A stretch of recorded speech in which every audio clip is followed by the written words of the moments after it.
Well, I think we should get started. And Okay. people can just trickle in. And as usual, we are recording. So if anyone misses something, they can just get the video and come back and watch the beginning if they miss it. Thank you all so much for being flexible and letting us move today's meeting. I had originally planned for something and accommodated our schedule, and then I got an email last minute saying that a person I was collaborating with for a recording actually could not do the time. So they had double booked themselves. So I had to juggle things around. So thank you so much for your flexibility. I really appreciate it because I didn't want to miss this. Anyway, I'd love to just turn the time over to Kristen Jensen so she can fill us in on maybe share with us who she is, her story, and then she can just get started and do her thing. I will watch the chat, Kristen. So if anyone puts a question in the chat, I will let you know. Oh, perfect. Okay? Hey. Yeah, thanks, Aubrey. Yeah. Well, hi, everybody. Welcome. It's really nice to meet you over Zoom. It would be so much more fun to do this in person, though. Just going to say that. I'm Kristen Jensen, and I have an undergrad in voice performance from Florida State University, and then a master's in opera performance from Arizona State University. I don't know if you saw the little bio that they sent out, that Aubrey sent out, but so at one point I moved to New York City to pursue the opera thing, and found that it was really hard to get into auditions working full time to try to support myself, and I got a little disheartened with pursuing that career path and decided I wanted to shift to music theater. And I was advised to instead, and I was advised that I needed to have some acting training, some like formalized acting training, because what a lot of the type of acting that we do in opera typically is pretty indicative acting, and we don't always learn a craft to develop our instruments as an actor from the inside out, and that was something that I was informed that I was lacking. And even though I'm very expressive and communicative on stage, I didn't have that skill set, and it was always kind of a pipe dream of mine anyway to go to acting school and to study acting. So I was really thrilled that the opportunity opened up for me to do that. I interviewed at a couple different schools in New York and decided to go to the William Esper studio. William Esper and his wife Suzanne, who was my acting teacher, both worked with Sandy Meisner directly. Sandy Meisner was one of a small group of actors in New York City in the 30s who were really inspired by this cutting edge acting technique that was being developed by Stanislavski in Russia. So prior to Stanislavski, acting, like, you've probably seen some British Shakespearean acting, which is very like big and presentational with the body. Stanislavski realized that to have actors really serve a script like Chekhov, for example, who is all about psychological intrigue and a lot of nuance and subtlety, that type of acting approach wasn't going to work. So he developed a system of acting exercises and a technique to help the actors like activate themselves emotionally from the inside out and be very real and authentic in the moment. And so that became like the modern version of acting that a lot of different branches have developed from. It's kind of like the tree root, and then there's like lots of different branches. So Sandy Meisner and Stella Adler and Lee Strasberg were three of the members of the neighborhood play. I think it was a group theater at the neighborhood playhouse. They were like, I think the group theater was like the acting company. The neighborhood playhouse was like something else as well. But they were all involved in that in New York City in the 1930s, and they each developed their own strain of this new acting technique. How many of you have heard of the method acting? Yeah, most of us have heard of method acting. That's something that was developed by Lee Strasberg. And the approach that Lee Strasberg took was to like connect into your personal memories and your personal emotional experiences with various things in your life and use your life as the fuel to inform your acting. Where Meisner's approach was to connect yourself through the bridge of imagination and using what he calls the magical as if to kind of help you get a sense of, well, to help. Okay, I'm like struggling with my words here. I'm still kind of waking up. Yeah, so the imagination actually is limitless, and the benefit about using the imagination is it doesn't re-trigger traumas from our past. Instead, it's kind of like this big wide open playground or sandbox that we can dive into, and we can play ourselves emotionally in this imaginary world that we create within ourselves, and really create very vivid and very hot emotional states, which creates a really powerful, authentic acting experience for the actor. I hope that I'm explaining this clearly. This is the first time I've ever done any presentation like this before, so I'm a little nervous. You're doing great. Honest. Okay, thanks. Yeah, so in Meisner, as an actor, you learn to give yourself over in the service of the craft through your imaginary world.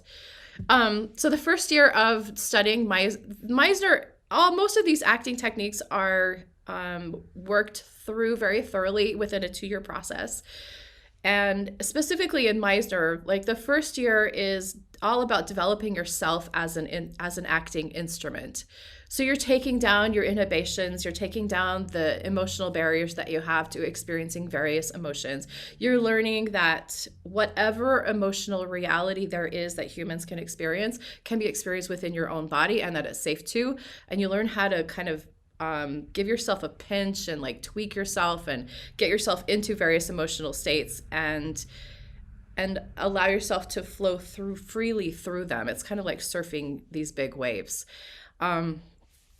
And I mean, I think that's just a helpful life skill in general, to be able to surf your emotional life. But yeah, you learn to really be comfortable with your own self emotionally as an actor.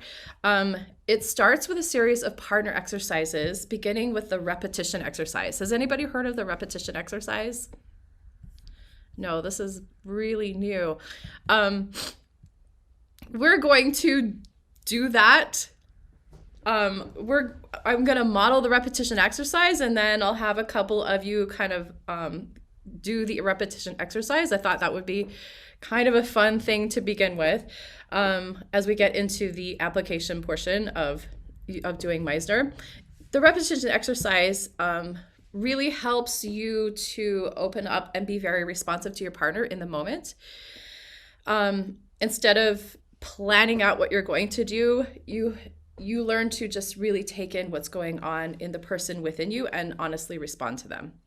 And it takes out a lot of the excess stuff so that you are just really learning to open up that capacity within you as an actor, which is incredibly important to be in the moment. And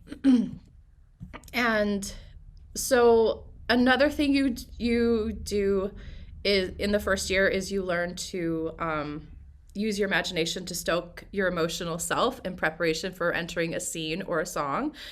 You also learn to endow important people, places, or things with meaning. And then you gradually transition to working with scripts and applying this whole exercise process to the scripts and partner scene work. The second year, you spend a lot of detail working the technique of developing character and strengthening the stuff that you learned in the first year, as well as your capacity for precision and nuance. You also learn impediments, how to deal with impediments. Has anybody ever heard that term before? Looks like, no, maybe not. No. These are, okay, there's like a whole vocabulary for acting that I'm going to go through with everybody. Impediments are like, if you have a limp, or if you have a lisp, or if you have a specific accent, or if you're really cold and you're shivering, it's something that impacts the physicality of your performance as an actor. And it's part of character work. It's a really important part of character work. And it's hilarious, like when we get to this part in the training, there are actors all over New York City just like limping around or like playing with different aspects of impediments. It's really fun. So I'm going to share the screen. I can send this, like a PDF version of this, to Jenny to have her share with all of you after we're done. So just to go over some terms that are very common in acting. A beat, which was initially supposed to be bit, but the Russian teacher who visited New York to teach the members of the group theater about the new method had such a thick accent when he was saying beat by beat. He was saying bit by bit, but they heard it beat by beat. So that has become the English equivalent of a small little piece. So it's a small piece of text. It's a moment or concept. It's usually a phrase or two centered around a subject. And it also includes, in songs and musical pieces, it also includes instrumental sections. So those always have meaning, and you always want to assign an action to them. An action is an action verb used as a tactic towards your objective. So it's an active action verb. It's not like I'm talking or I'm saying. It's something like I'm pulling the life out of you type of thing. Like it's very, very descriptive and it's got a lot of punch. An objective is what you want. So you're playing your objective of what you want in the scene from a person, in the play overall, what you're wanting in the song. Impediments are, like I said before, elements of a character's reality that informs the performance of them. Usually a physical performance. So limping, substance abuse, disability, accent, physical, cold, hot, wet. To endow something with meaning is something we learned in the first year. It's to charge a person, place, or thing with emotion, history, and significance. So like say you're in a scene or in a song and there's a vase on the mantelpiece, and that vase just isn't a vase. That vase is like, it's a special vase that your grandmother brought over from China, and she meant to pass it down, and your siblings decided to put her ashes in it when she passed away. So literally this is grandma on the mantelpiece. So and you had a really loving relationship with grandma, and you grieve over her constantly, and like this is your way of having her connected to you in your life. So that would be a way of endowing an object with meaning. And then if something happens, so say, for example, in the course of a scene, somebody were to knock the vase off the mantelpiece in a moment of rage or something, that would create a very visceral emotional response within you in the moment because something happened to that vase that had a great meaning. So this is some of the ways, this is a tool that we can use as actors to really craft a very vivid emotional life, as well as how do I say it? That something is going to have a big charge in the moment, and it's going to create a really like pow moment in the scene. It's going to be very, very vivid and real, and you're going to have a very real emotional response to that. A point of view is like how you feel about these objects that you endow with meaning. Giving yourself a pinch is raising the stakes to craft a very strong emotional life. And then emotional preparation is how you learn to play out a situation in your fantasy that strongly charges you with a specific emotion, and you want to do that right before you enter into a scene or right before you begin a song. So in our context today, because we're talking about applying Meisner technique to songs, it's about getting yourself into that state so you're entering the song already charged, already fully active emotionally as an actor. And there are things to consider as singers, because we are also physically using our body in a very athletic way while we are singing. And so where actors can fully give themselves over to whatever happens in their body as a result of their experience internally and how they're responding to their scene partner or the text if they're doing a monologue, we as singers have to mitigate that a little bit, as well as there is a reality that music happens slowly over time, and things, as the action that we're portraying kind of is stretched out over time. It doesn't really happen in real time because the music, the music stretches out time basically. So we have to keep that in mind, but we can still really richly craft a piece to be very specific and very meaningful and have moments within it where we can have emotional life and things change and it becomes just very alive and really beautifully acted. So I thought that we could do the repetition exercise first, and then I would like to kind of pause and do a little bit more lecturing stuff and show you what the process is in crafting a song with the Meisner technique, and then several questions to ask you that kind of help tease that out of you, and then show you how I would work with a score, and then I would like to work with the two people who brought their pieces. So that's how I was thinking we could run this today. How do I stop the share? There's the stop the share. Okay, so let me think. Okay, so Jenny, do you know how to do the breaking people off into pairs? I've never done it before, but I can sure try. Okay. How many? Let's see. There are 15, so I need to create 7. Mm-hmm. Yeah. And we won't do it yet. Okay. But I thought after I go through the repetition exercise, and then we do a couple instances of it here in the greater group. Maybe we could break off into pairs and have people kind of explore with that. So one thing that we as musicians have as an advantage to us in working an acting technique is part of our process as learning music is that we take the bigger piece and we break it down into smaller elements. And so we already have a really important skill that's very useful in acting, as far as breaking things down into smaller components. So this repetition exercise, how we're going to work that is I will, Aubrey, can I do this with you? You know it. Okay. I was hoping. I was like, pick me. That's awesome. Okay. Okay. I'm ready. If I'm not skilled at this, it's because I'm a newbie. Oh, totally. And Growth mindset. Yeah, exactly. And it's okay. You really can't get this wrong. Okay. This is what develops our capacity to really take in a person and honestly respond to them. Oh.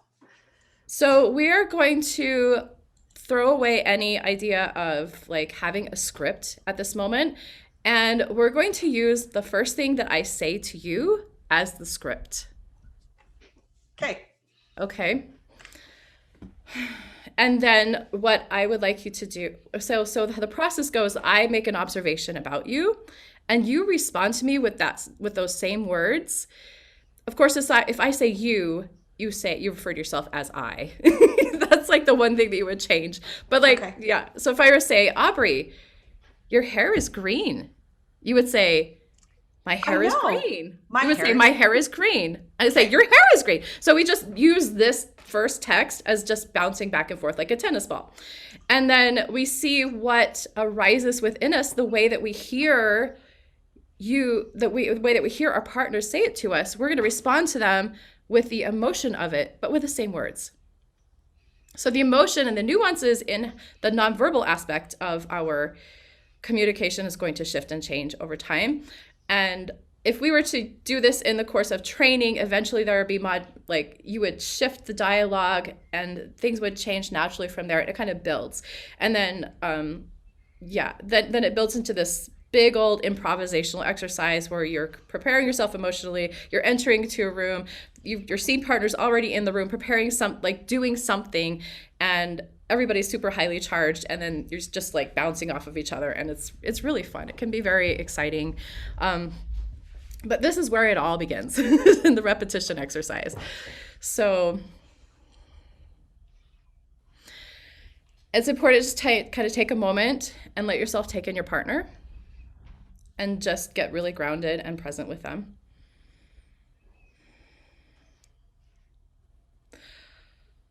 Oh, Aubrey, I love your smile.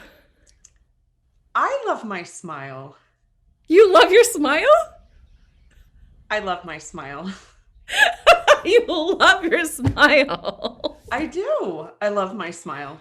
You do. You love your smile. I love my smile. You love your smile. Yeah, I love my smile. Yeah, you love your smile. I do. I love my smile. It makes people happy. You too. You love your smile. Makes people happy. Yes, it does. It makes people happy. This smile right here. And if I smile just right, I get a dimple. If you smile just right, you get a dimple. Mm-hmm. I do. Mm-hmm. You do. Mm-hmm. Mm-hmm. Mm-hmm. Mm-hmm. Okay, we'll stop here. I'm like crying. Do you see though how like taking something down to its very minimal element with words really frees you up to respond to a person? And huh? Was that a question for me or for No, everyone? that was for everybody. Oh, okay. Yeah. Yeah. And there were some points, Aubrey, where you changed the text. Did you notice that? Yes. It was kind of organic. It kind of organically grown. It's like the text that we had started with went so far, and then something had to change. Mm-hmm. And that's how improvisation goes with this technique. And then you just kind of keep bouncing it back and forth. And we kind of petered out there at the mm-hms, but Yeah. Yeah. But like in the context of like if you have like 10 minutes up with your partner and you're playing the repetition exercise, you know, things will move, things will change. You'll get to some really interesting places. So our homework as actors, like you do acting training in group classes, and you get up as in a partnership and kind of bounces back and forth, and the teacher like gives you ideas and coaches and stuff like that. And then your homework is to go practice with your partner for like a few hours that week, just doing the repetition exercise. So you're really honing that skill very gradually, and you build upon it.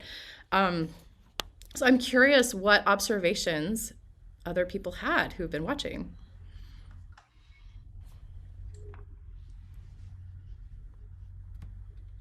You'll have to mute yourself if you want to talk. It seemed like throughout when you guys were doing the exercise, it was like interesting, like because you could tell that like you, Kristen, could have also changed the direction of the conversation or like the interpretation from your partner as well, like their response. You can kind of have a sense of control with that in a way, which was interesting. Yeah, either person could change the direction, absolutely. And what you want to be present to as an actor is, how is what they're saying hitting me? And how do I honestly respond to that? And that's what creates the connection between actors.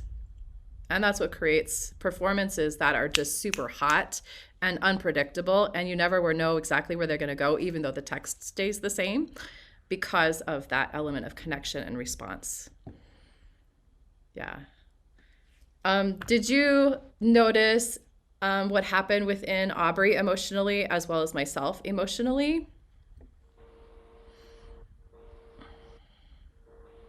Aubrey, what were some of your observations about that experience for you? Well, it wasn't what I expected at all.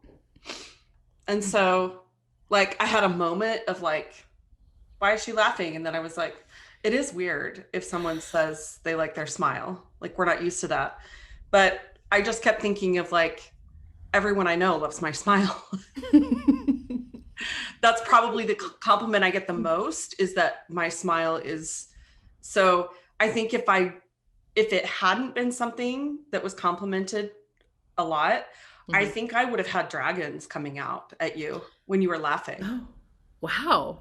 Yeah, because it was like, if it wasn't something that was a compliment that I heard a lot, if I wasn't really confident or secure about my smile, then there probably would have been a completely different reaction. Oh, wow. So yeah, like you would have started this with me being like, why are you laughing? But for real, I mean, if we're being honest, right? If we're talking about authentic things that are surface, then had it been something else that I wasn't really secure about, I probably would have reacted completely different. But I mean, I just kept hearing, my whole life, I've been told my smile brightens a room. And so I was like, yeah, I do really like my smile, because it's at service of other people. And when it's really big, I do get a dimple. Yeah. So how did it feel to you emotionally to have me reflect that back to you the way that I was? Like, what was alive within you, and were you holding that back at all? I was holding back in that I wasn't quite sure how far I could take the text. I didn't know if I could only repeat exactly what you said, or if I could say something else. And so I did feel held back in that I wasn't quite sure if I could respond with whatever I wanted to say, or if I could only simply repeat what you just said.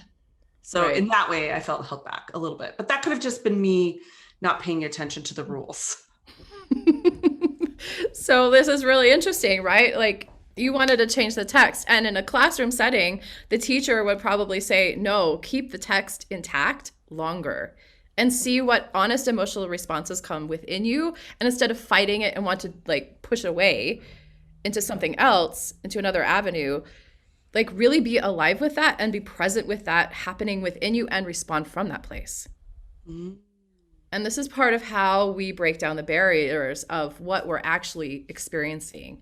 We're heavily socialized to block our feelings and to block the expression of our feelings, especially when they are anger, disgust, fear, grief, unless it's in certain settings where it's okay. So this is where we learn to kind of pull away those barriers within to be really authentic. So, maybe we'll do one more go with another person or another couple. Are there two people who would like to kind of give this a go?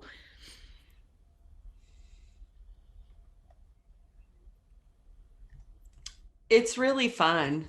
And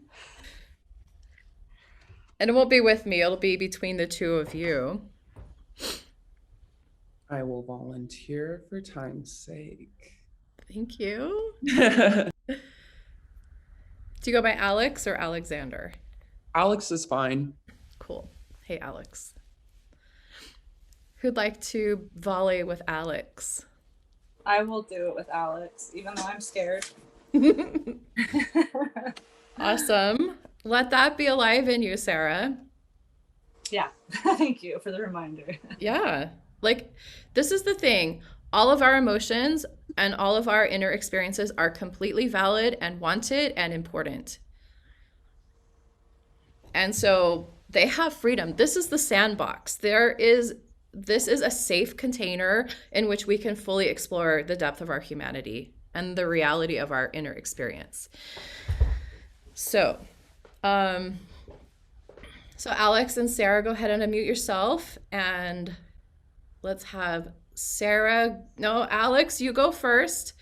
So Your job is, what you want to do is you just want to look at Sarah for a few minutes, for a moment, and take her in, and then just say something that you notice about her. You can have a point of view about it. Whatever comes up, just say that. And Sarah then just respond to him with the same text and volley that back and forth and see where it takes you emotionally. And be okay with whatever comes up within you and just speak from that place. You have truly captivating eyes. I have truly captivating eyes. You have truly captivating eyes.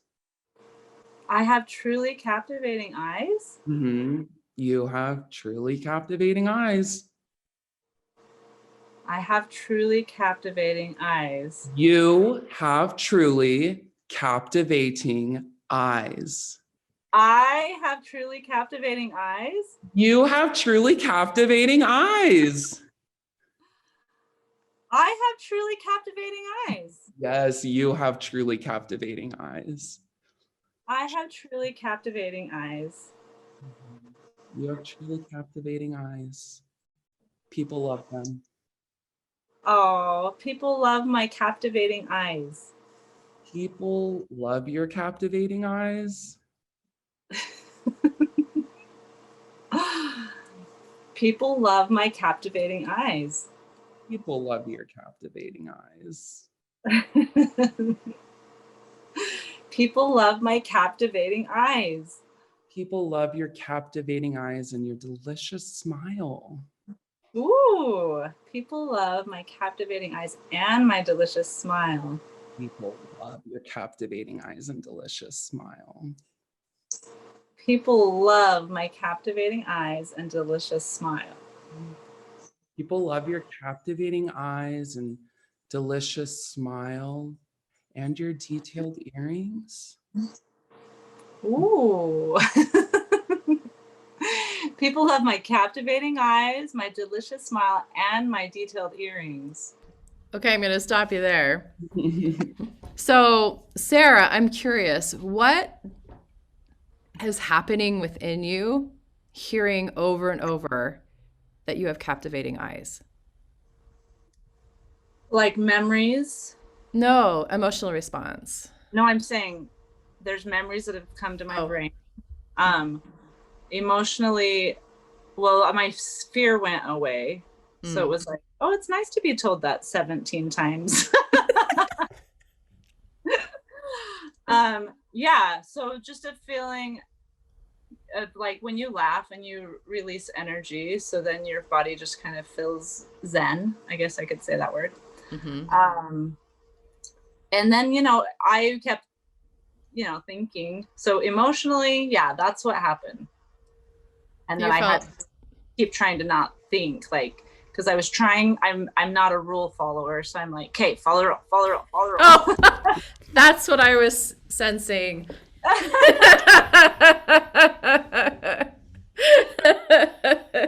it was, yeah. I mean, I really wanted to say something nice back. Okay, so there's something that's called a pile up, where you're saying something, say something, and then like all of a sudden, like it's too big, and you're like, well, yeah. Like that's a natural point where you'd shift the direction and say something different. And I was thinking about it, but I didn't. Okay.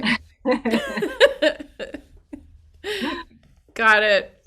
So Alexander, what was that like for you, saying the same thing over and over and over and having her reflect it back? Because I thought it was fun. I was like trying to kind of be like, do you have captivating eyes? But I loved how she was like, I have captivating eyes. So what was happening within you as she was falling back to you? I was like, I don't know. I was out like, do I believe it now? Am I actually, because at first I believed it. That's why I said it. And then I'm like, when you just start saying things so many times and you're like, how am I gonna keep, I don't know, like, like I don't know, the whole time I was just like changing kind of how I actually thought about it. I was like, okay, is that I do. And then I was like, actually, I don't know. And then I was like, no, I do, so. Okay, so you're vacillating back and forth. Did you feel like you were saying that non-verbally? Like, I'm not really sure now.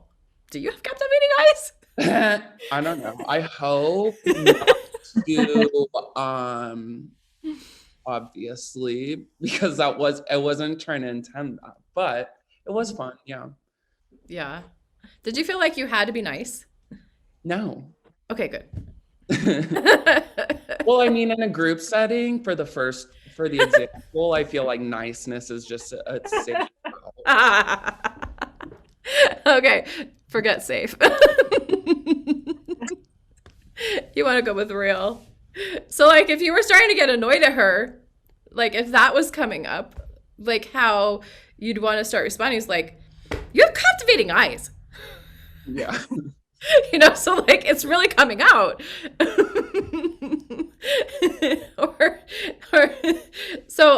This, like, we're just kind of dipping our toes in, like, very gently, maybe an inch or so, into, like, this world of opening up the real true responses that happen with us as we're interacting with somebody else within this type of a construction.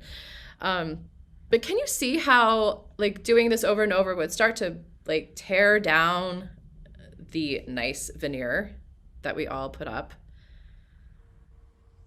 Yes. Yeah. When you guys first did it, that was the thing I loved about it. Is it's like strips you of everything you do to protect yourself from your emotions when you're with another person or in a group setting. And it's a nice something we're not used to, like that naked feeling. Totally. And especially during COVID.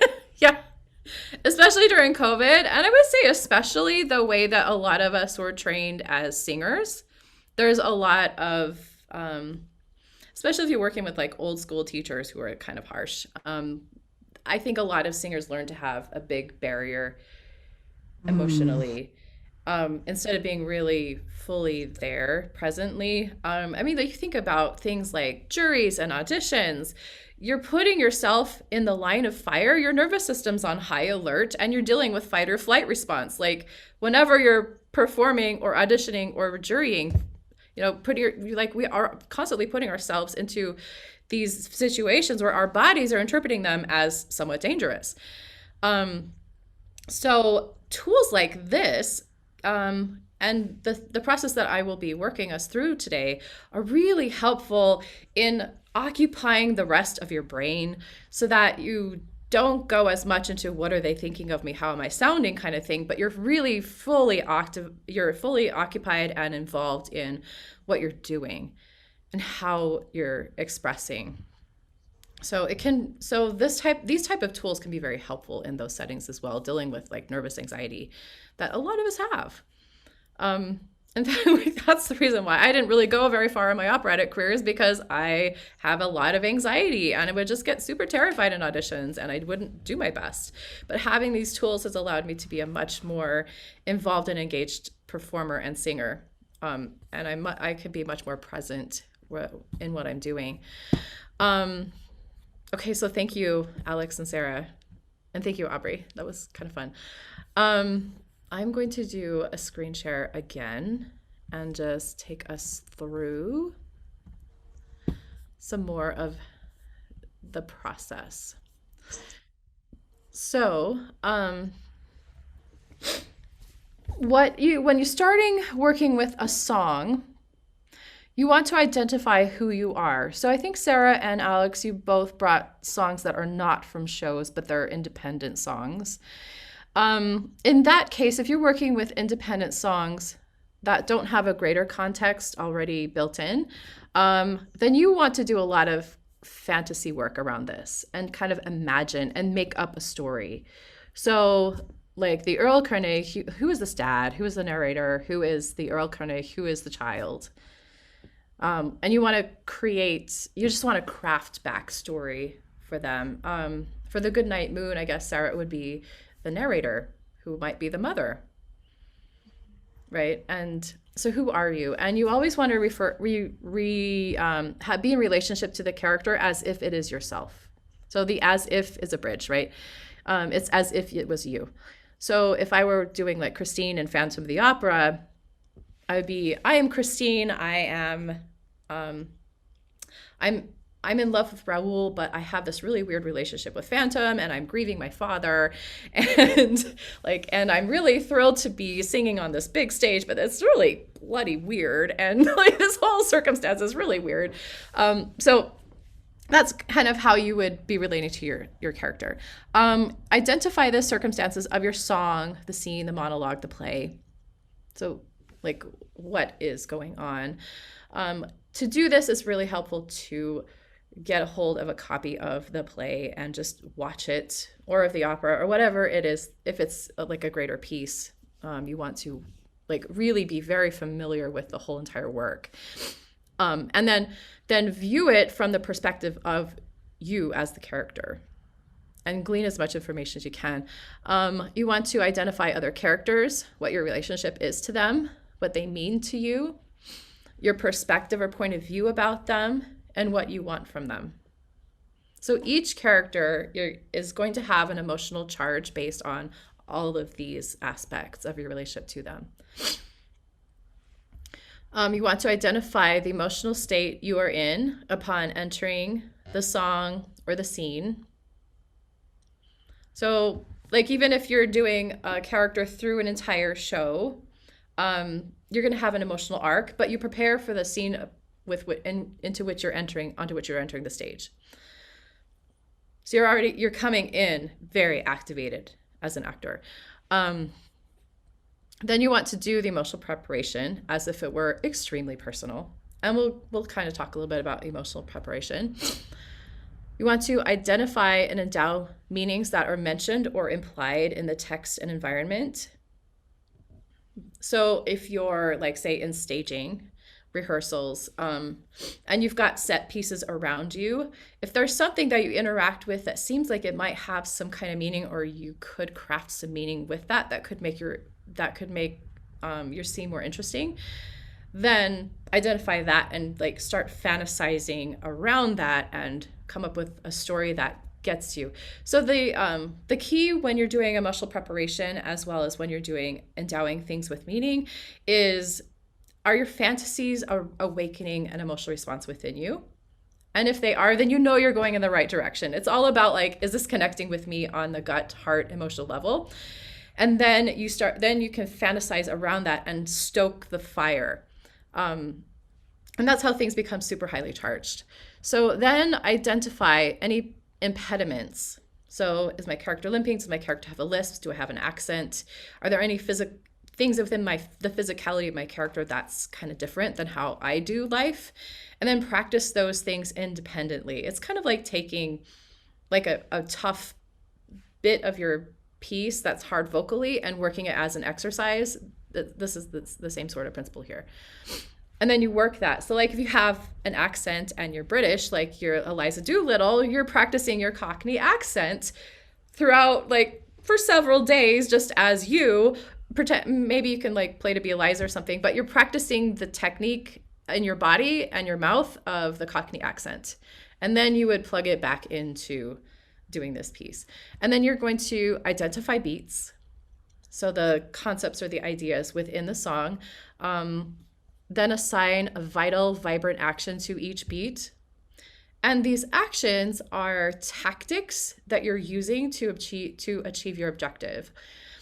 So yeah, I left that out. You want to know what your objective is going into a song, like what you're wanting out of the other person you're interacting with, or what you're wanting to get to emotionally within the song. Like I'm going to use the example of Wishing You Were Somehow Here Again from Phantom of the Opera, because I know that role pretty well. In that song, Christine is wanting to make peace with her father and kind of put him to rest within her heart. And so that's my objective as Christine. And the obstacle, you also want to identify what obstacles you have to achieving that objective. So is it the obstacle of somebody else and how they're responding to you? or their agenda, or is it an internal obstacle? Like for Christine, it would be more like, I don't want to let my dad go because he's been my comfort blanket. My memory of him has been like a comforting blanket to me and seeing me through these very difficult points in my life. And his memory is what keeps me going. But I'm at this point, this pinch where I have to let him go, or I can't move forward and I can't move into this relationship with Raul. And I understand that something's really weird in my relationship with Phantom and I can't figure it out, but I know it's related to this thing I have with my dad. So these are internal obstacles to achieving the objective. And so the whole thing of this song is her working out how she's going to put her dad to rest in her heart and say goodbye. So that's objectives and obstacles. And then you want to identify your beats, assign a vital, vibrant action to each beat. And in the rehearsal process, again, it's like taking out the element and working it independently before plugging it back in. You want to play around with your actions. So if you have an action of like, I'm begging for mercy, for example, you just get yourself in front of a mirror and beg for mercy. Just like act out what it is to beg for mercy and see how your body responds, what kind of gestures you make as a result of doing that action. That becomes your movement or gesture vocabulary for the song. And it comes from a very organically driven place instead of just what we call as indication. I don't know, have you ever seen people who are singing and they just like lift up their arm? Jazz hands.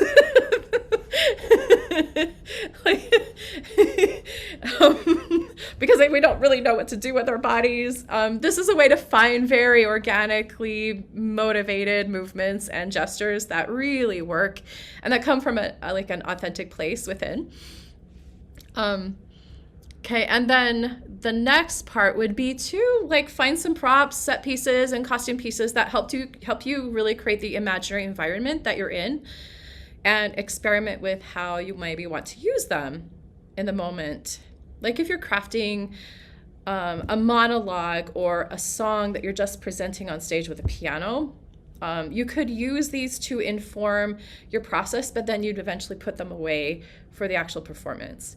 But you working with them in the rehearsal process can really create a lot more vibrancy in how you're approaching it. And then like you're taking that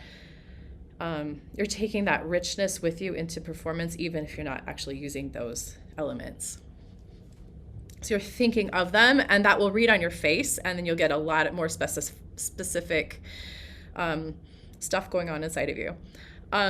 So if you are working in a scene with a partner, for those of you who are doing shows, music theater, or operas, how you would use these tools is you would do an emotional preparation coming into the scene, each of you. As you're looking and studying your script, or your songs, you would identify beats and then plan out the actions. You would do the meanings and mention or apply it in the text and endow those things with meanings. And how, as table reads. So in the opera world, we always come with like everything fully memorized, but in the acting world, they don't. And in most, in music theater that I've seen, there are also table reads first. So you go in and you have already done as much homework as you can as far as knowing what emotional preparations you're going to have coming into every scene. You have worked out actions and beats. But you come with the idea to discover, and you don't want to memorize right away. You just kind of want to be on script with the other people, with everything charged and ready to go, and then be responding to your scene partner in the moment, and see what arises, and then things like take shape from there.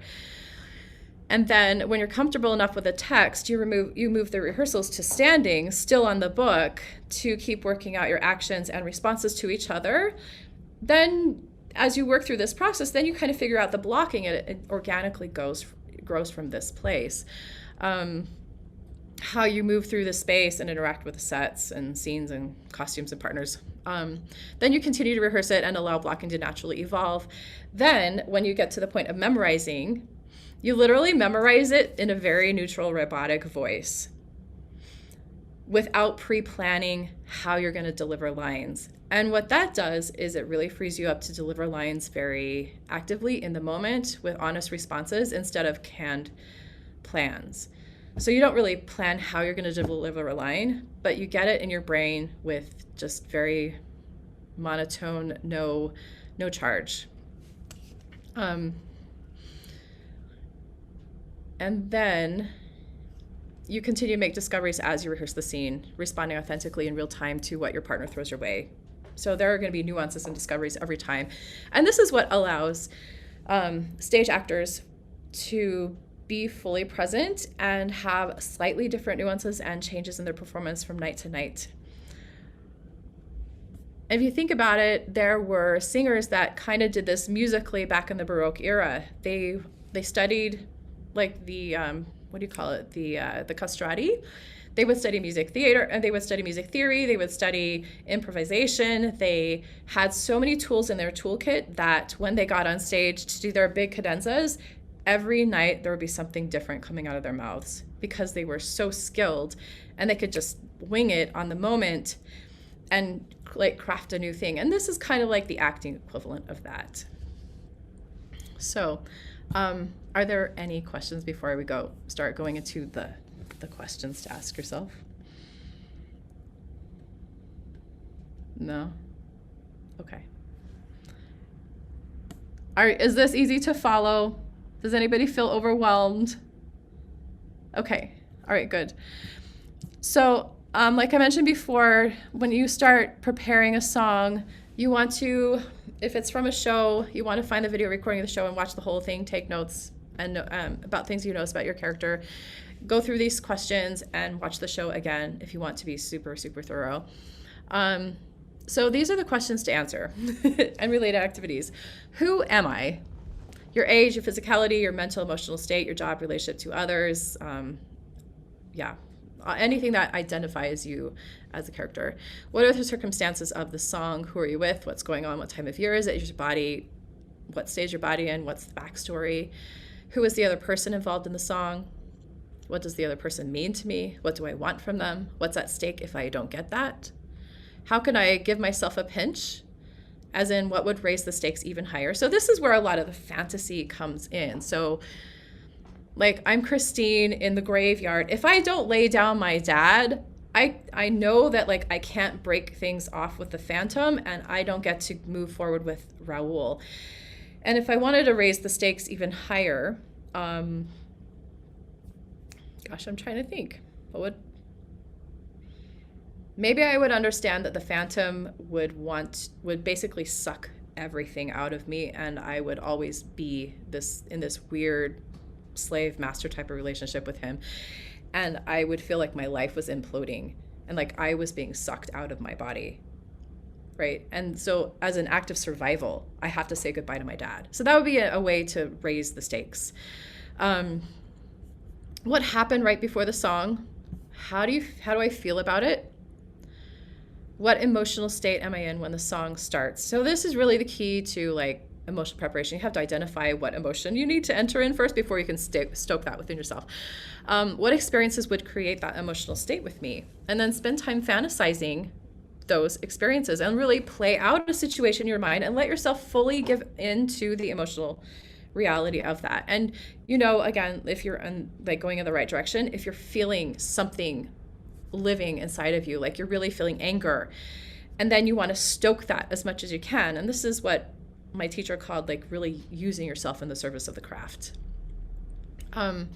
Then create a bridge with a character. So let's say, for example, that I have not lost my father. I don't know what it is to grieve my father, but I have lost a very beloved cat. And I would imagine, like, if I were to lose my brother, how the closest brother in age to me, how that would feel. And I would start playing out that circumstance in my mind, and like that's already alive inside of me. And so I would just like fantasize and fantasize about that until I'm really in that moment. And then I would enter the scene fully activated. So going on, what people, places, and things hold meaning to me that are mentioned in the song or that might be with me. So in this scene, Christine is literally at her father's gravestone. And while that's not mentioned, it's implied. And so this gravestone has meaning. Right now, it's the only physical representation of my father left. Like, this is all that's left of my dad. And so that I would deeply endow with meaning there. What fantasies do I imagine with them to strongly charge them? Spend time in those fantasies to charge meanings, or just create a story about it that activates you. What are the obstacles I face in the song? Note, is this an internal or an external obstacle? Because that also impacts like what kind of action am I choosing to work with that. What are several different things I could do to get what I want in the situation? And this is where we start brainstorming actions. What are the beats? What are the concepts? So I can't share more than one thing at a time, but I'll take you through some of my notes in a moment. What is my action or tactic for each beat? How descriptive or juicy or specific and charged can I make each action? When I fully physicalize each action, what movements and gestures does my body make? And so maybe if you feel a little self-conscious with this, don't do this in front of a mirror. Do this on your own and then just kind of look at your body and observe what you're doing. And then maybe bring it to the mirror to kind of like hone how you want to physicalize that. But this is where you start discovering the physicality. Does the text imply that I interact with any person or object as part of the song? If so, what and where are those interactions? What happens to them what happens as a result of that? Are there any impediments my character has? What are they? What clues does the music give as to the emotional shifts and arc that my character experiences in this song? And that's really important as musicians, that actors don't have this element to work with, but like literally the underscoring in the song gives us a lot of clues of what's going on within the character. It can almost be like your psychological subtext or your emotional reality that's playing out in time through the music. So you want to, it's helpful again to like listen to the song and just listen to the accompaniment or the orchestration and just make note in your score of like what you hear, where things change, what that could possibly be expressing. Where does the music change? What meaning do I endow each of these musical shifts to create an organic emotional response? What props, costume pieces, or scene partners do you need to create a setting that feels real for the song? So if I were working on Wishing You're Somehow Here Again, I'd probably find something that could approximate a gravestone. And I might put a couple things in my space that would represent other gravestones or statues that are in the graveyard. I might wear a cloak because it would be cold. It's like, in the middle of winter in France or something. Yeah, so those are some of the things you can just play with in the rehearsal process. And then mapping out the song, I often ask my singers to print out the lyrics to their song with 3-point spacing to make all of these notations and like mark out the beats and write in the actions and like gestures and things that they're discovering through the process of preparation. And you also want to include all the instrumental sections, lyric repeats, etc. So it reads as if you were to just go through the entire song in real time.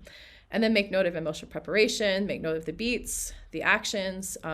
If you have impediments, work out how you're going to do that kind of thing. You can also mark up a score. In fact, what I have prepared is a score. It just gets really messy. So yeah, it's up to you how you want to do that. Okay, so I'm going to stop the screen share there. Does anybody have any questions or comments about this process so far before I kind of show you what my work looks like on paper? Okay, cool.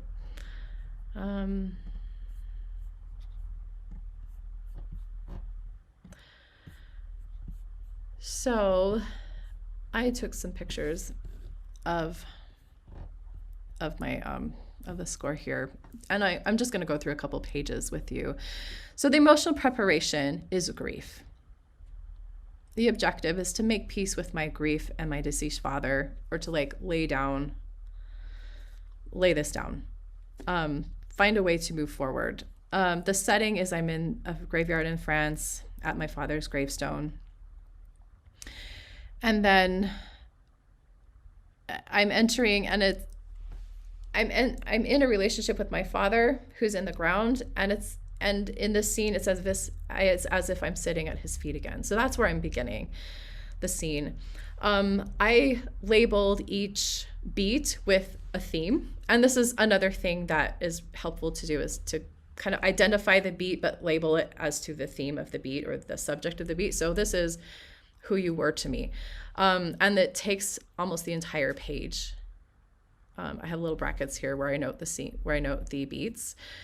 And my action was I'm nestling up to my dad, or recalling all the beauty and meaning of my relationship with him. I put down 2 potential actions that I want to play with there.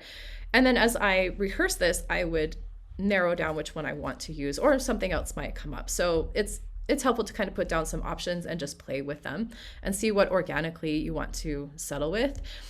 And then I decided that as I'm kneeling at his feet, I actually want to be physically down, kneeling down. I would probably be holding, I would have brought a bouquet of flowers with me. I might stroke the flowers. I might look at the gravestone. I might touch the grass, as like part of nestling up to my dad. You know, like having some kind of physical contact with what remains of him on earth is what my actions, my physical gestures would be.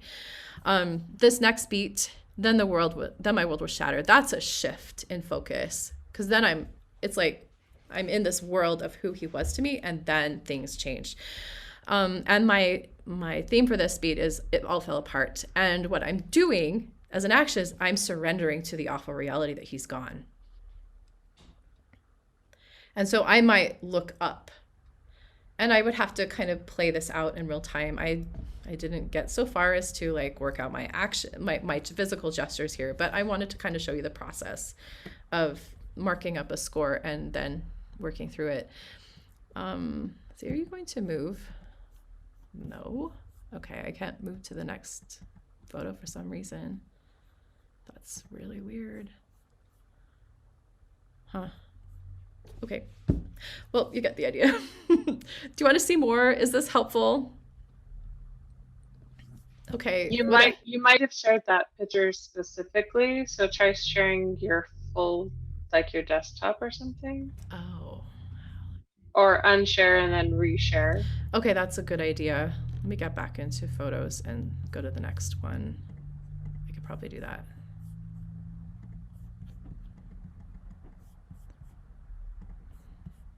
Okay, my photos won't close. Okay, I'm having technical difficulties.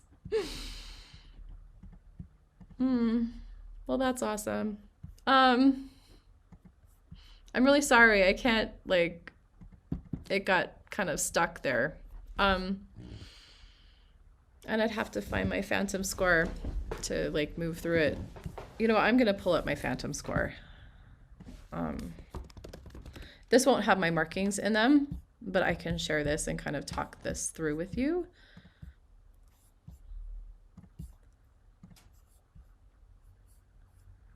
Okay. As you've been talking, Kristen, I've been thinking how incredible this is for singers to actually open up the door for more feeling and emotion rather than less. You know, I think I feel like one of the things we work so much is to feel nothing. And then when we stand on stage, we're interacting with people who are, you know, emotional and sending us all of these cues. And oftentimes I feel like we don't really know how to respond. And this is such a beautiful presentation, and I'm taking in so much right now. I just want you to know that. Oh, thank you. I appreciate that feedback very much. Yeah, I think you're right. There is an aspect of like learning technique as a singer that we have to kind of separate ourselves emotionally from that because we're working our instrument, our voice as an instrument. And then, so it's a whole other skill set, right? To become emotionally present in that instrument that we have worked and analyzed.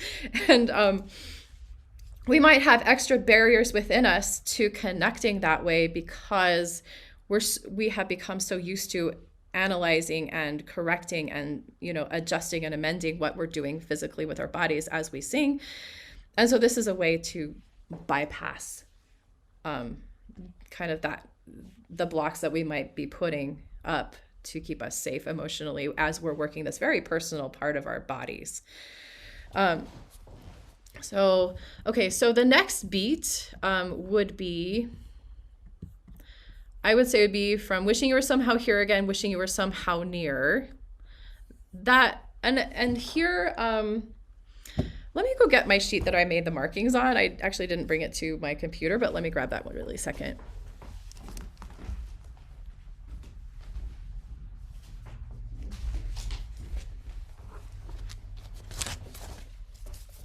Okay. All right, so I would label this beat, I miss you, Dad. And my action would be, I'm confessing my grief and how much I miss him. So it's a confession. The next beat would be, sometimes it seemed if I just dreamed, somehow you would be here. And here I think that my action, it would be like, I've just tried it, like, I'm having a hard time letting go of you. That would be like what that beat is about. And what I would be doing as the action, it would be, I'm revealing the extent of my denial.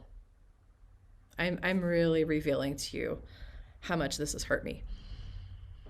And so that would be the action. That's how I'd play it out. And I might even like look up. I might like grab his headstone as part of that.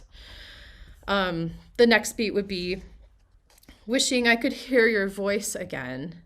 And that theme would be obviously your voice, Dad. Dad's voice. And the actions might be that I would recall his voice, or I might try to connect with him as I'm recalling this. The next beat I would hear knowing that I never would. And I call that like facing the reality again. And my action would be like, I'm thirsting for his voice. And then there would be I would imagine myself as if I were in the desert thirsting for water and not seeing any oasis on the horizon. And that's how I feel about not hearing my dad's voice. Like it's a thirst that can never be met. And like, do you see and hear like how specific and charged and like heightened a lot of these actions are? And it's not just using like a verb, but it's kind of a descriptive phrase to really put yourself into that. So this is my process, and this is what I have my singers do. Stopping the share. Before I go into the coaching part, I just wanted to share 3 books with you that are phenomenal. The first is An Actor's Guide to, oh gosh, that's not going to read, is it? Okay, that's not working. I'm just going to reshare Put it right in front of your face or in front of your shirt, and we'll probably be able to see it. Yep. Okay. There you go. Oh, okay, this one first. An Actor's Guide to Art and Craft by William Esper and Damon DeMarco. And this is the book that describes the first year of the Meisner training. This is written by Bill Esper, who worked with Meisner himself. And then this second one is An Actor's Guide to Creating Character. And this describes the process of year 2. These are really beautifully, clearly written. And then the third resource that I wanted to share is called Actions, the Actor's Thesaurus. Has anybody seen this one before? Okay. So maybe it's not it's not like comprehensive as in like describing all the possible versions, all possible action verbs, but it's a good place to start, and it's got a lot of places you can spring from. And this is written by Marina Calderon and Maggie Lloyd Williams. So the actions, the actor's thesaurus. I think a lot of the modern acting techniques use actions as part of the of what they do. So let's see. Before we begin the coaching portion, are there any questions or comments or clarifications you would like? I just kind of agreed with Aubrey, and just as you were talking, thought, you spend all this time trying not to feel because you deal with anxiety and all these emotions that make it hard to sing. But it's like this gives you a different element to become an artist. Yeah, there's something new to learn. I think it's exciting. Cool. I love the Meisner technique. For me, it was extremely freeing at a very personal level, as well as an artistic level. And yeah, I've always had like this huge emotional life, and it would get super hijacked by anxiety whenever I was in like professional settings. And it was just learning the skills of navigating through that and accepting that like my emotions are all okay to feel and to like ride them was very useful for me as a person as well as an artist. I wanted to just add something that I think is really great about this is I think in order to live in this world, you really have to remove judgment. Yeah. Right. It's an active component that we talk about so much as voice clinicians and performers. We say it all the time, remove the judgment, insert the awareness. I feel like this is a powerful tool. Instead of just saying what not to do, it's an incredibly informed way of saying, I mean, we are in fact artists first, and we are reliving or expressing the wide array of emotion that people desire to see when they go to see live performance. Mm-hmm. And it takes me back to my very first experience singing as a young artist, I worked with 2 actors who were the stage directors, and they were both from France. Mm-hmm. And I had to make an entrance 15 times in front of the entire crew because they said, you're just walking on stage, right? You're basically just doing the blocking.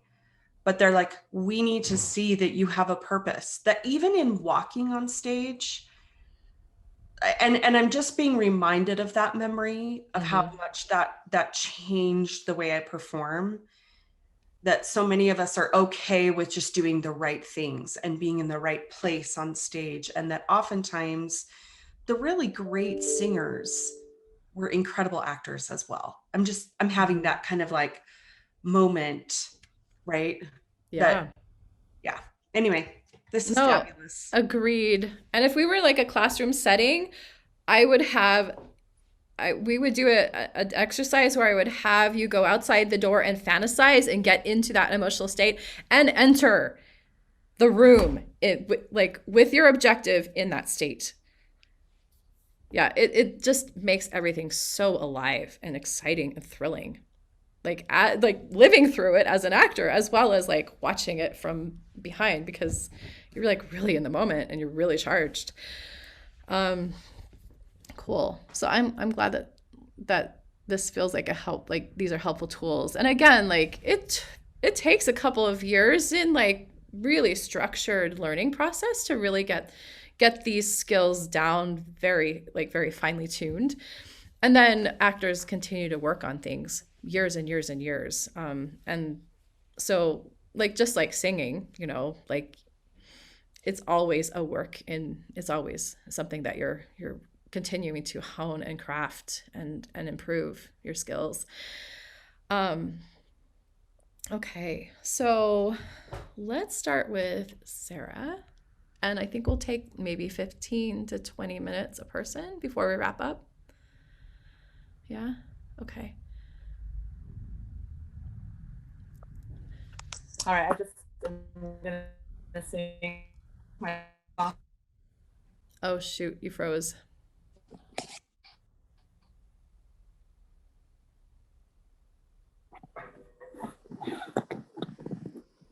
Tell me when I'm back. Yeah, you're back now. Okay. Do you want me to just sing?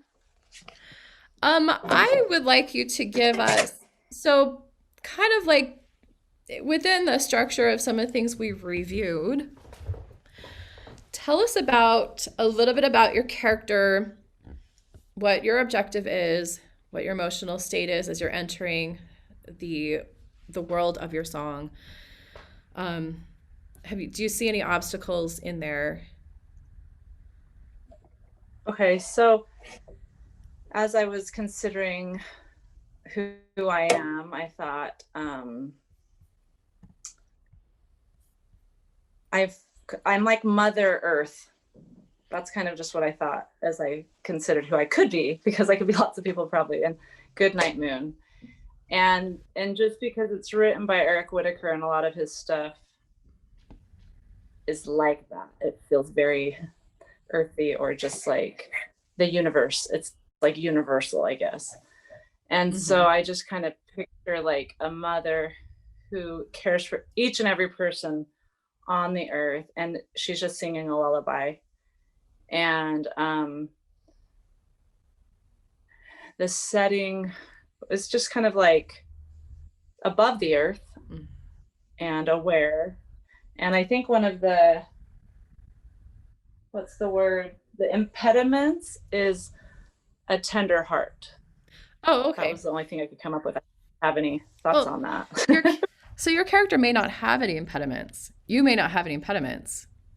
Okay. And that's okay. I say that the loving, tender heart is an aspect of who you are as Mother Earth.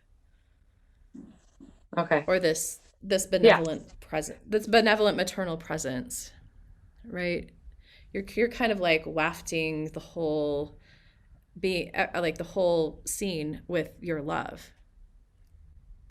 Right. You're like kind of infusing this scene, this room, this whatever it is with this beautiful maternal love that is just settling things down into a very nested, nurturing place.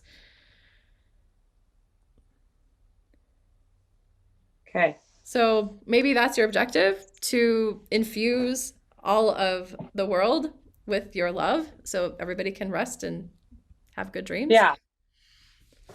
Okay. Okay. Anything else? No. So I'm curious if as you're looking at the score, if you see any beats. Well, I thought about that as you're talking, and I'm like, you'd have to definitely give some, thought to that, because it's just like, a poem. It's not a story. So you'd have to give a story to the beats, right? Yes. Yeah. Mm-hmm. Yeah. So I can just read, like, in the great green room, there was a telephone and a red balloon and a picture of the cow jumping over the moon. So that would make me think, like, the action would be, I'm present. Mm-hmm. Yeah. You could be taking it in. You could be observing and noting all of the different. You could be just kind of making note of all the things. Yeah. And then I guess I just thought, like, as you keep going, like, and there were 3 little bears sitting on chairs and 2 little kittens and a pair of mittens. You could give, like, each one of those things, like maybe different members of society or groups of people that are on Earth. Yeah. Or they could actually just be those items, right? Those things, like, they're 3 little bears sitting on chairs. There are 2 little kittens and there are a pair of mittens. But how you would charge that as an actor would be, what do those 3 little bears sitting on chairs mean to you?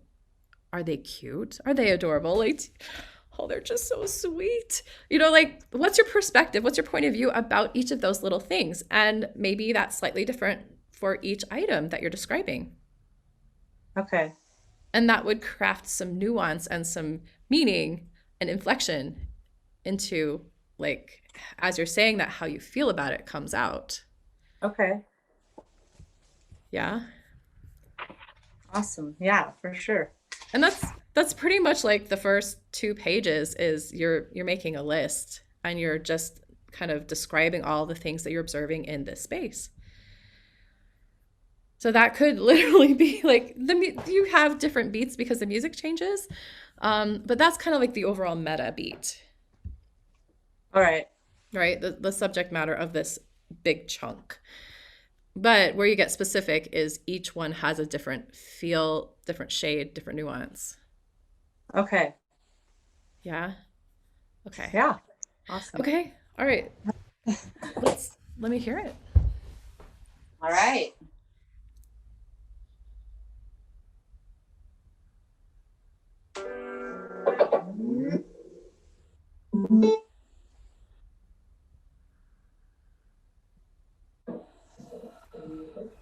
Do you have original sound on? I have a backup track that I'm singing to. Is that what you're asking? No, I'm asking on Zoom. Do you have the original sound turned on? I'm unmuted. Yeah, so this would be for you and Alex. By the mute button at the bottom, click on the little arrow, click on audio settings, and then somewhere there underneath the music and professional audio, there should be show in meeting option to enable original sound for microphone and some other options for music. Do you have that in your version of Zoom? I don't, because I'm on my iPad. My laptop's not working. Oh, okay. Okay, then Yeah. I think we just go with it and see what happens. These are just settings that allow you to fully sing out and it doesn't clip off the sound Okay. with Yeah. Zoom. Okay. Okay. We'll just hope it We'll just- goes well. Yeah, we'll just run with it.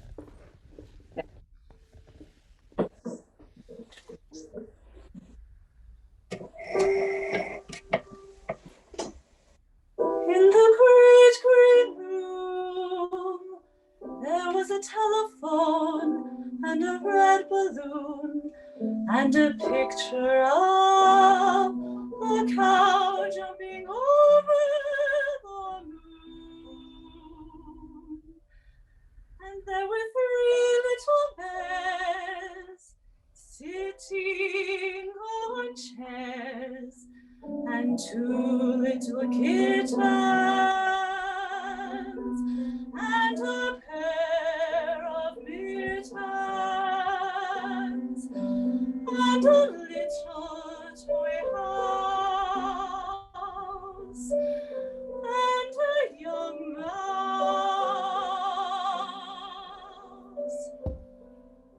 and a comb and a brush and a bowl full of mush and a quiet old lady who was whispering, hush. Okay, let's stop there. Let's All right. pause on. Okay, let's have you give yourself a moment to really settle into embodying Mother Earth and feeling. Can you feel like the base of your body just kind of open up and connect into Mother Earth? And pulling that energy up into your body. And connect your heart to that beautiful, maternal, loving, nurturing energy. And what emotion would you put to this? What emotion? Mm-hmm. I mean, the word that comes to my mind is love, but Okay. what's word to connect with love. Acceptance. Yeah, I would say that's an action. Emotion Okay. is love. Emotion. Like love is also an action, but like it's kind of like this wide open version of love, right? This open-hearted embracing of all, into like kind of taking things into your bosom.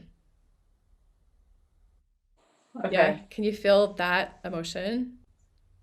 What would help you? I am. Okay. So what gets Sarah into that emotional state of just wanting to take the world into your bosom and love on them? Oh, definitely. Just the trauma that I see that people experience puts me there, that quickly when I'm and you're listening. Okay.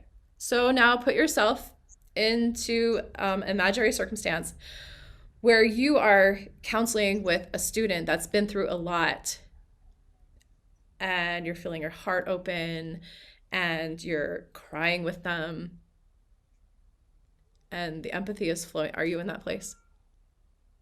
Yeah. Okay.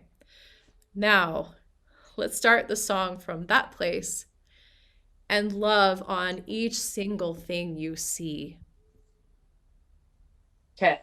Okay, like connect to every single little piece that you're seeing in this scene. And I would say look at each piece as you're seeing it. Okay. Okay. Yeah, good. Let it flow.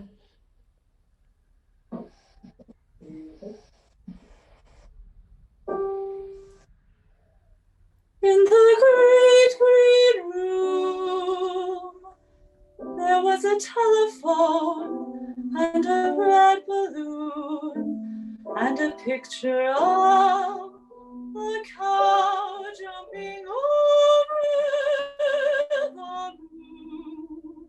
Love on it. And there were 3 little bears sitting on chairs and 2 little kittens and a pair of mittens and a little toy house and a young mouse and a comb and a brush and a bowl full of mush and a quiet old lady who's whispering, hush. Okay. Good. Now let's stop. Pause for a moment. Tell me what that experience was like for you. Well, it was an experience. So that's a good thing. Yeah. I mean, it was definitely, yeah, I felt the sorrow and the joy and all those feelings. So. Yeah. What did you, did anybody notice a shift in her? Aubrey says, my whole entire heart is warm. Yeah. What shifts did you notice in how she brought this text to life this time? And you can go ahead and pop it in the chat if that's easier.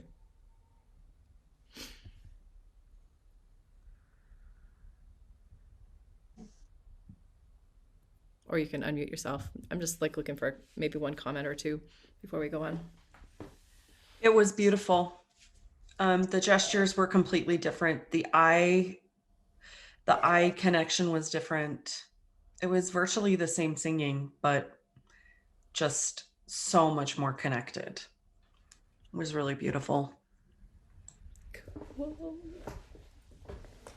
Thanks, Aubrey. Sarah, what did you feel as you were like describing all the different things in the scene? So I felt warm. I felt sad. I felt release. I felt tingly. I felt, yeah, I just felt a lot of concern and compassion. As I was speaking of the different things, you know, they represented things that help us through hard times. So I was able to connect with the story in my mind because I have a family member and just people close to us that are really struggling big time that you can't even imagine. And so, you know, definitely hope. I felt hope. I felt understanding, and I felt forgiveness. Wow.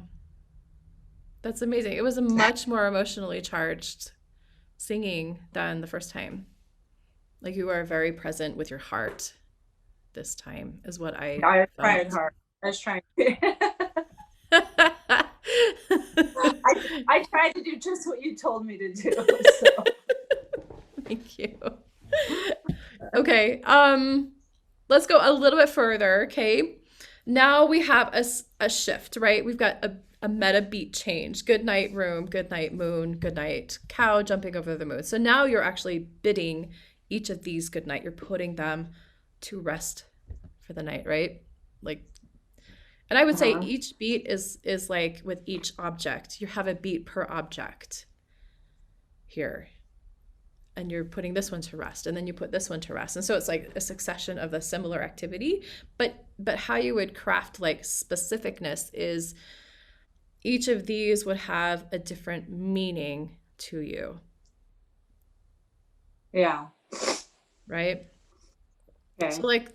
So this text is all about crafting meaning. Yeah. The beats are very simple. You are literally noticing or observing the things. Then you are putting the things to bed, right? It's not super complicated in crafting actions, but where it is complicated or where it's more involved in crafting meanings that are going to elicit some kind of response to you, as well as you want to super visualize what you're doing with each thing. So you want to see it in the movie in your mind playing out. So like you're seeing the quiet old lady who's whispering, hush. And how you notice her is going to be different than how you notice a comb and a brush. Right. Yeah. How you put her to bed is going to be different than how you put the moon to bed. Right. Yeah. Okay. So, and as an actor, you would just want to spend some time with each object and kind of craft a connection to each object so it's really specific. Okay. As you're going through the text. And so then you have nuance that just pops up organically from having crafted that connection to each thing. Yeah. Right. Yeah. And that would take longer than we have in the class. Let's see. And yeah, you're saying goodnight to everything and then the song is over. Like so like yeah. So let's have you go a little further, maybe another page or so into this, and as you're bidding everything good night, let's explore the different ways in which you can bid these things good night based on how you feel about them. Okay. Are we going to talk through it? No, let's have you sing. Okay. Yeah. Why don't you sing this? And see how much variety you can create as you are almost like pulling each of these things into your heart space and say goodnight to it. Okay. Okay. And each one's going to feel different. All right.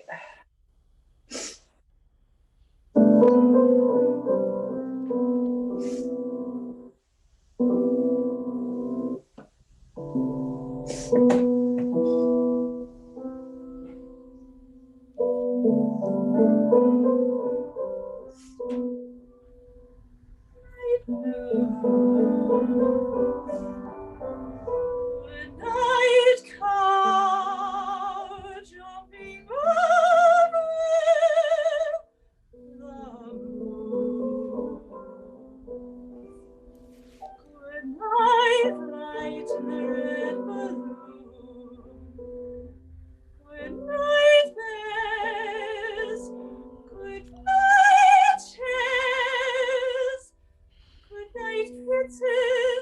night mittens, good night cloaks, and good night socks. Good night, little house. Good. Let's make a pause. So one other thing you might want to think about in crafting this is, where are each of these located in your field of vision? Okay. Right now I see like it's all happening right here, but it actually could happen like from like Right. if you are 12 on the clock, like 10 to 2. Yeah. Okay. Right. This is how we played out as singers, because generally like that's the if you've got a mic, you can play a much broader range of like directions of the things. But if it's without a mic, then you want to kind of do it within the scope of 10 to 2 in front of you. Okay. Yeah. And so like the mittens are going to be here, the house, the this and that, and you can like change things around based on how you like. So as an actor, I would construct the scene in my mind and know where every single one of those things are. And then you Okay. pull it into, like, you go there and you pull it to you and bid it good night. You go there and pull it to you, bid it good night, you know? So that also Right. creates more specific focus with your eyes that will help us to like connect with what you're experiencing as the Right. great mother putting everything to rest for the night. Right. Yeah, Okay. cool. You want to play with that for a moment? Sure. Just find a good place to start, and we could do that for a moment, and then we'll go to Alex.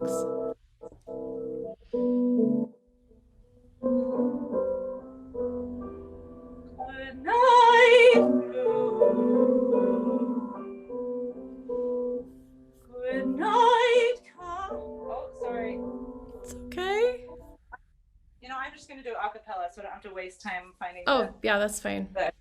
Okay. Good night, moon. Good night, moon. Good night, cow jumping over the moon. Okay, so I'm going to stop you there. Where's the moon? It's over there. Does the moon change? Okay, so look at the moon when you say goodnight, moon. The moon was there, and then the cow was. Oh yeah, that wouldn't work. Yeah. Okay. Yeah. So like this is part what you think through. Like, where's the moon? The moon is usually static, at least in one within like 5 minutes, the moon doesn't really move, right? It moves through the course of hours through the night in the sky, but you're right there in one moment in time. So look at the moon where the moon is, and then look at the cow jumping over the moon. It's Okay. yeah, right? Yeah. And then the light and the light's gonna be somewhere else. The red balloon's gonna be somewhere else. The bears are gonna be towards the ground, right? So like the moon is up, and then Okay. right. Yeah. Okay. So let's just do that little part, and then we'll see Alex. We'll work with Alex. Okay. Okay. Awesome. Good night, room. See the room. Good night, moon. Good night, cow jumping over the moon. Good night, light in the red balloon. Good night, bears. Good night, chairs. Good night, kittens. Good night, mittens. Good night, clocks, and good night, socks. Good night, little house. Okay. Yeah. Yeah. Okay. So, what did that feel like?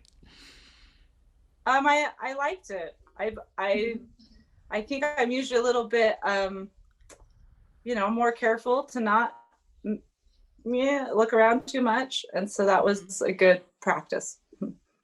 Good. Yeah, I know sometimes like we train as singers to like look straight at the back of the room and project everything to one point on the wall, right? Yeah. But we have more range than that, even if you're just standing in front of a piano. Yeah. I would Yeah, like- say For the technicalities of singing in front of a piano, you want to keep things at eye level and above, because if you're looking below you, it looks as if you have your eyes closed, and then it Yeah. cuts off contact with the audience. Right. So just Yeah. something to keep in mind in that respect. Okay.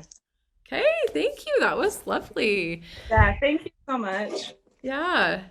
Did fun. you collectively, the group, notice what difference that made when she had specific focuses with her eyes? Okay, we have a yes. Cool. Aubrey, thank you for your participation.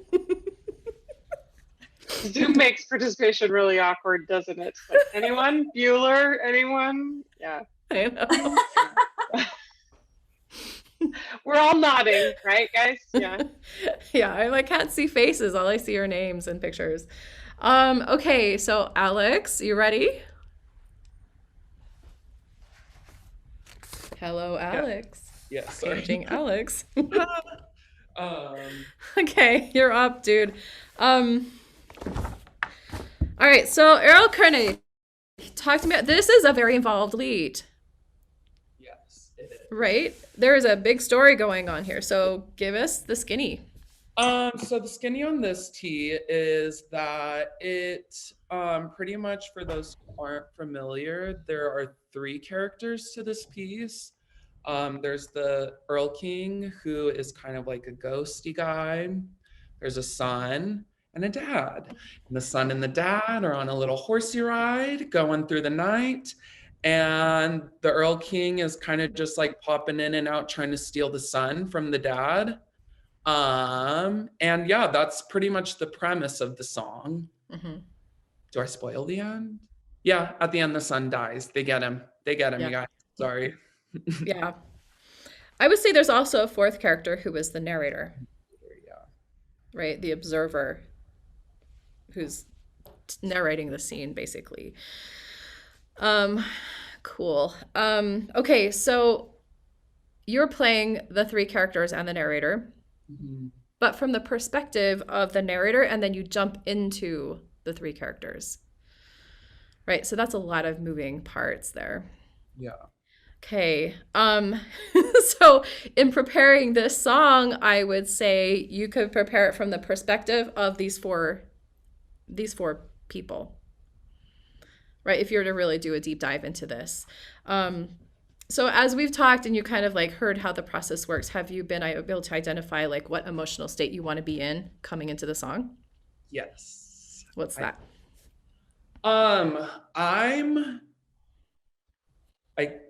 Do you want me to kind of say like a little bit about how I'm interpreting it too? Would that kind of Sure. help? Yeah. I'm kind of interpreting this whole piece as like a eulogy, or like, what are those things they write when people die? Something like that. But the narrator is kind of like that, you know, talking about this, and we're kind of learning about the son.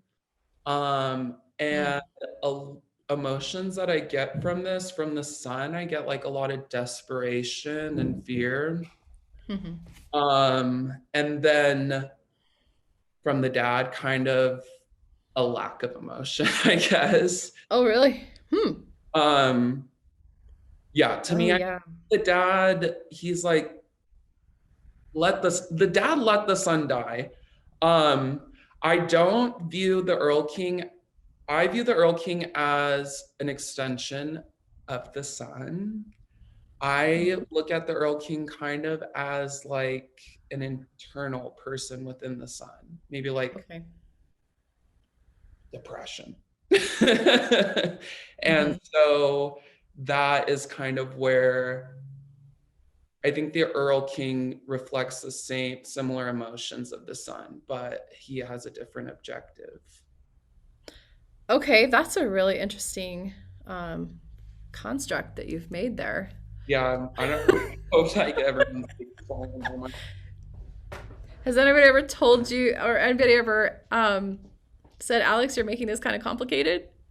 Yeah, but yeah. I don't know. I feel like that's the best part of classical and like art song. You can change the interpretation. So This is true, you can. For the purpose of what we're doing here today, let's go more in the direction of simple, right? The real beauty of Meisner technique is it gets you out of your head. yeah. So how you were explaining this to me sounds very like psychological, like you were really thinking hard about like all these different nuances and stuff. And what we want to do is get you in your body into your feeling emotional, the emotional part of your being. Yeah. And generally that's usually pretty, there's complications underneath, but usually we like experience one emotion at a time. And that's kind of how you want to work at beginning as an actor, at least to start with. So I think there's a predatory aspect to this Erlkönig. Even if it is an aspect of the child, it's like a part of child's self that wants to get it. You know, it's like the dark shadow side. And whatever it is a dark shadow aspect. You know, that's going after this something that's beautiful and its health and innocence, right? And even its life. So like you could think of it that way maybe. But from where you start, you are the narrator at the beginning, right? And as somebody who's giving a eulogy about the child, how do you feel about this whole experience that led to the child's death and the last moments of this child's life? The narrator? Yeah. How do you feel as the narrator about this?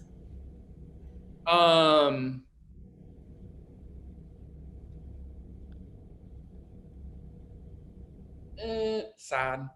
The narrator is sad, I think, but actually, I don't know. I feel like the narrator could kind of be the dad. Yeah? Yeah, sorry. I'm like, what should I decide on now? Decide on one thing and just play that. It's okay. You can play with different things, but decide on like one thing for now. So how do you think you as the father would feel if you were trying to bring your son to safety and you were holding on tight to him and there was something in the wind trying to get at your son and you knew the son was sick and you're trying to get the son to the doctor and then he dies in your arms before you even get there? What would that be to you? If that were you, Alex, what would that be to you? Despair. Okay. Yeah. So that would be devastating, right? Yeah. Okay. Would you feel guilty? Yeah. Maybe not. Would you? Okay. So which of these two emotions would feel more alive with you as you're giving the eulogy to your son's demise? Guilt, I feel like. Okay, great. Like guilt is a better place to step into it. Okay, we can start with that, right? Yeah. And if you want to change it, you can change it. But let's just kind of work these tools, right? So can you think of a situation in which you, Alex, would feel incredibly guilty, so much that like it's a weight on your back? Thanks, Hannah. Good to see you. Yes. I have one. But I'll keep it. Yeah. You can keep it to yourself. Okay. Can you close your eyes and spend a moment like feeling your way through that and kind of playing that out in your mind, the situation that would create that kind of guilt within you?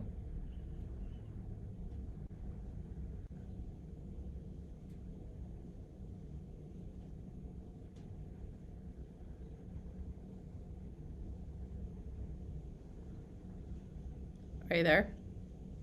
Okay, now let's have you start.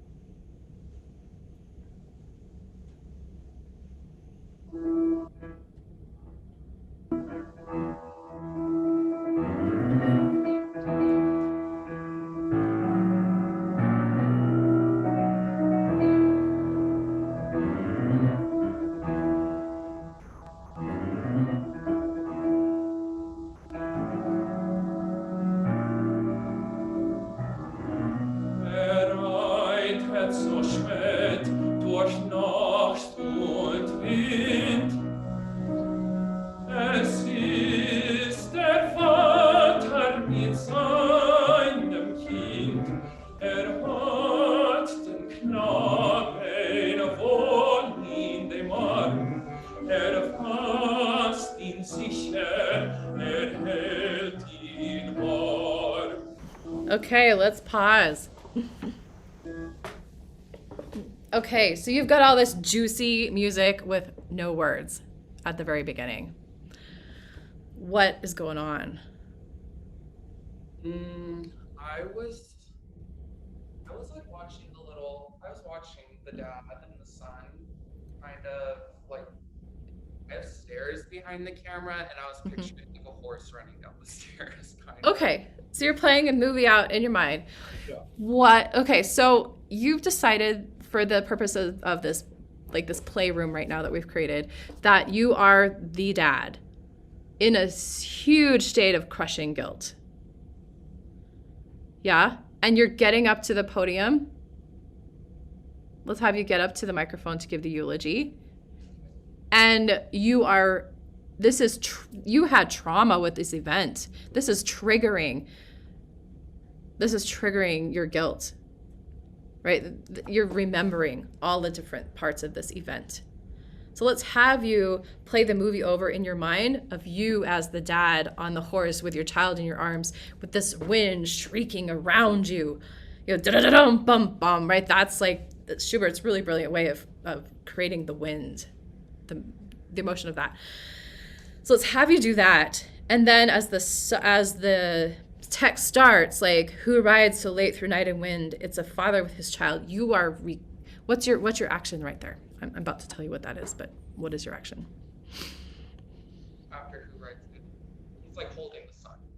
Yeah, you're holding the sun, but as the narrator, what is your action as you begin the text?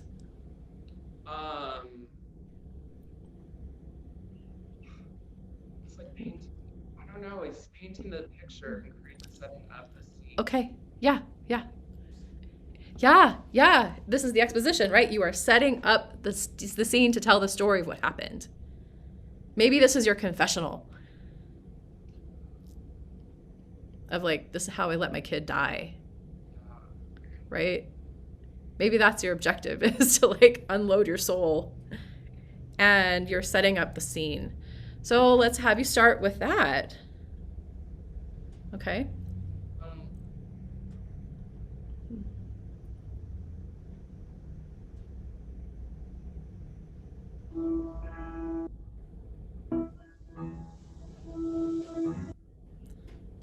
So play it through it in your mind.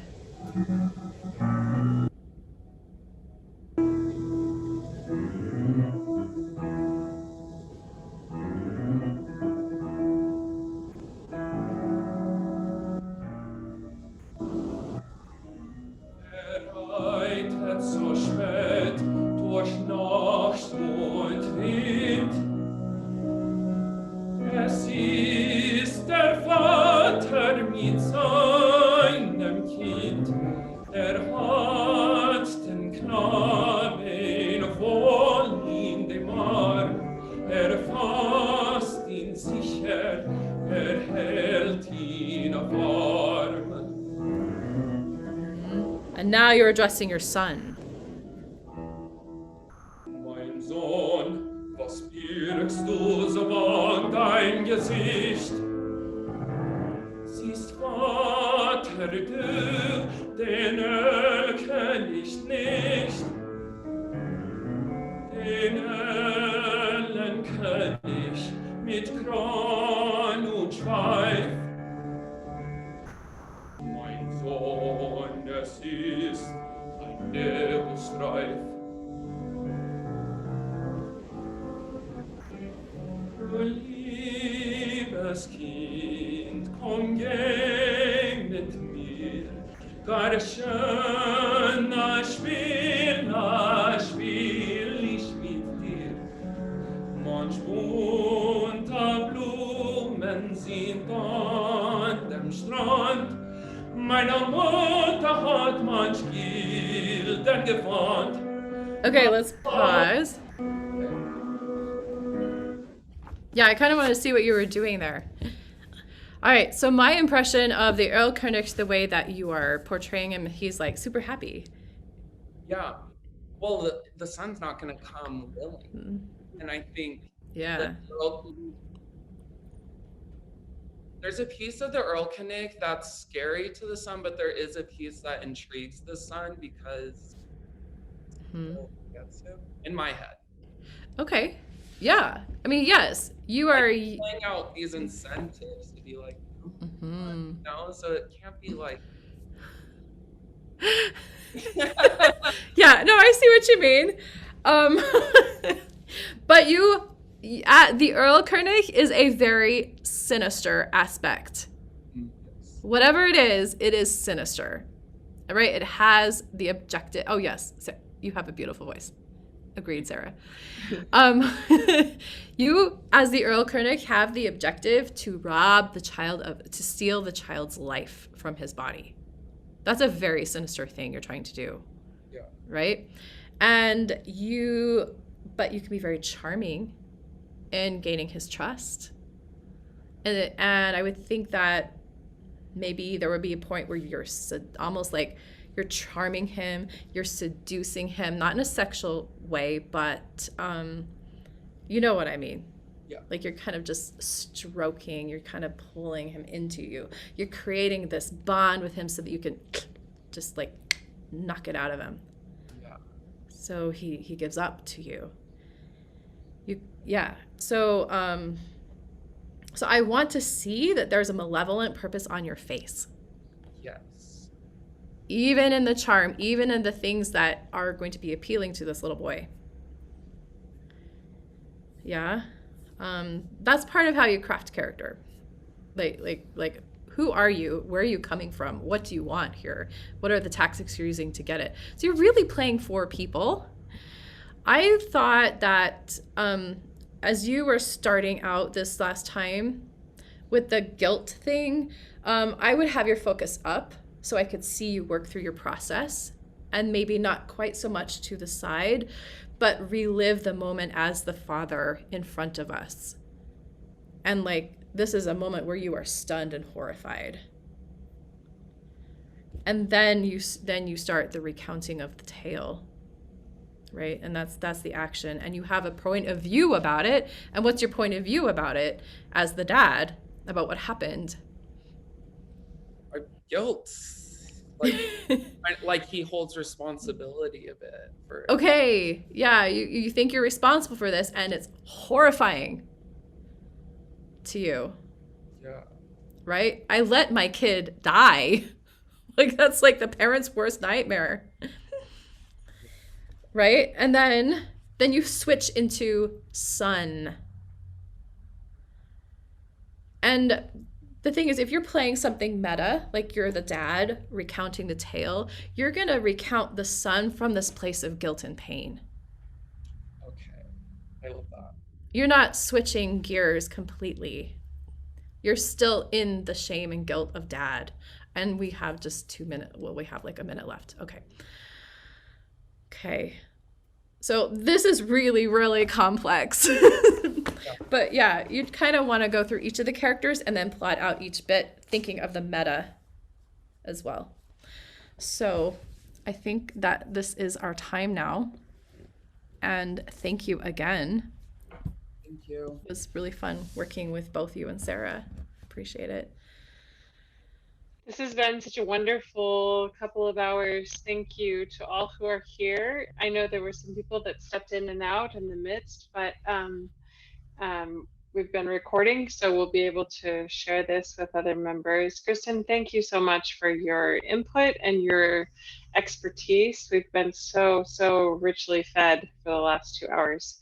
And I know I, for one, am looking forward to researching this topic further and seeing where it takes me, not only as a performer, but as a teacher as well. So thank you so much. Oh, you're welcome.